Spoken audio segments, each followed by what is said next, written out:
ಮಂಗಳೂರಿನ ಸುಹಾಸ ಶೆಟ್ಟಿ ಹತ್ಯೆ ಪ್ರಕರಣಕ್ಕೆ ಸಂಬಂಧಪಟ್ಟಂತೆ ಕೊಲೆ ಆರೋಪಿಗಳ ಪತ್ತೆಗೆ 4 ತಂಡಗಳನ್ನು ರಚನೆ ಮಾಡಲಾಗಿದೆ.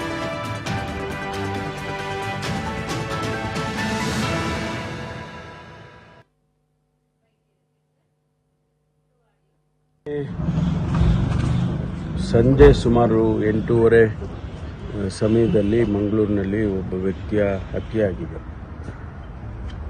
ಬಹಳ ಬರ್ಬರವಾಗಿ ಅವರನ್ನು ಕೊಲೆ ಮಾಡಿದ್ದಾರೆ. ಈಗಾಗಲೇ ಅದರ ಬಗ್ಗೆ ನಾವೆಲ್ಲ ಆ್ಯಕ್ಷನ್ ತಗೊಂಡಿದ್ದೇವೆ. ಯಾರು ಈ ಕೆಲಸ ಮಾಡಿದ್ದಾರೆ ಅವರನ್ನು ಯಾವುದೇ ಕಾರಣಕ್ಕೂ ನಾವು ಬಿಡೋದಿಲ್ಲ. ಮಂಗಳೂರು ಒಂದು ರೀತಿಯಲ್ಲಿ ಶಾಂತಿಗೆ ಬರ್ತಾ ಇತ್ತು.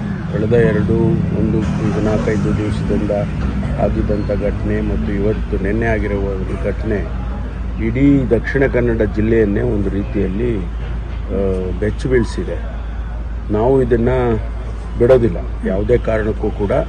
ಅವ್ರು ಯಾರು ಮಾಡಿದ್ದಾರೆ ಅವರನ್ನು ಈಗಾಗಲೇ 4 ತಂಡಗಳನ್ನು ರಚನೆ ಮಾಡಿ ಕಳಿಸಿದ್ದೇವೆ. ಅದನ್ನು ಅವ್ರನ್ನ ಸೆಕ್ಯೂರ್ ಮಾಡ್ತೇವೆ.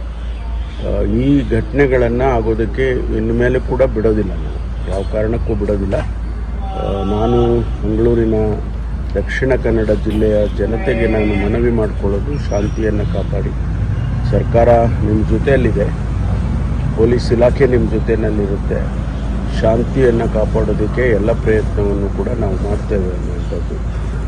ಈಗಾಗಲೇ ನಾನು ಹಿರಿಯ ಅಧಿಕಾರಿಗಳು, ನಮ್ಮ ADGP ಲಾ ಆ್ಯಂಡ್ ಆರ್ಡರ್ ಅವರನ್ನು ಡೆಪ್ಯೂಟ್ ಮಾಡಿದ್ದೇನೆ. ಅವರು ಹೋಗಿದ್ದಾರೆ. ಈಗಾಗಲೇ ಹೆಚ್ಚು ಫೋರ್ಸನ್ನು ಕೂಡ ನಾವು ಅಲ್ಲಿಗೆ ಡಿಪ್ಲಾಯ್ ಮಾಡಿದ್ದೇವೆ.